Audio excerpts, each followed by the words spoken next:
তবু তোমাকে একটা কথা না বলে পারছি না দাদা। কোথাও কি কথা? ইতিহাস সাক্ষী, মুঘল সাম্রাজ্যের পতনের জন্য যেমন স্বয়ং আলমগীর দায়ী, তেমনি তোমার এই অনুজ সুমনির সাক্ষী।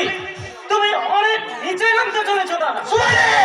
সাবধান দাদা, অনেক সত্যকে মিথ্যে আর মিথ্যেকে সত্য করে তুমি অনেক উপরে উঠে পড়েছো। ওইখানেই থেকে যাও।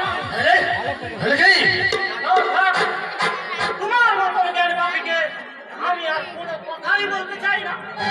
আস্তে শোনেল, তুই না বলতে চাইলে আমার শেষ কথা তুই শুনে যা। এই বেলাকে বেলা সমস্ত খবর হস্তবর প্রপার্টি সব আমার।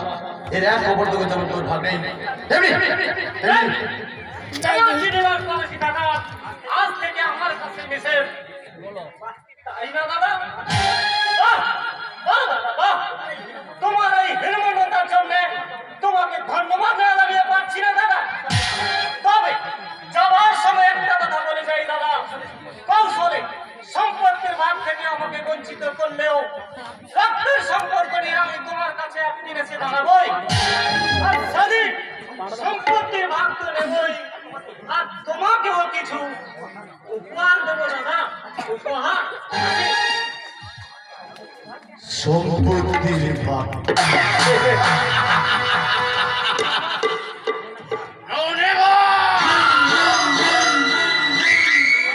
আমি ইন্ডাস্ট্রিয়াল ইন্দ্রনীল ব্যানার্জি, আইন, পুলিশ, প্রশাসন, মন্ত্রী মহলের দিকে হয়তো তোমার ভীষণ সত্য আদর্শকে আমি নিজের হাতে গলা টিপে মরি।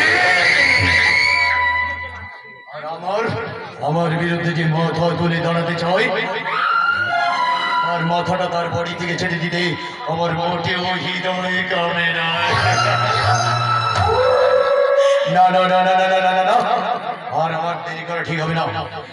পুলিশ অফিসার রানা রায় চৌধুরীর সুন্দরী স্ত্রী আইনি হয়তো আমার জন্য তার বেডরুমে অপেক্ষা করছে, কারণ আমি একজন রোমান্টিক খলনায়ক।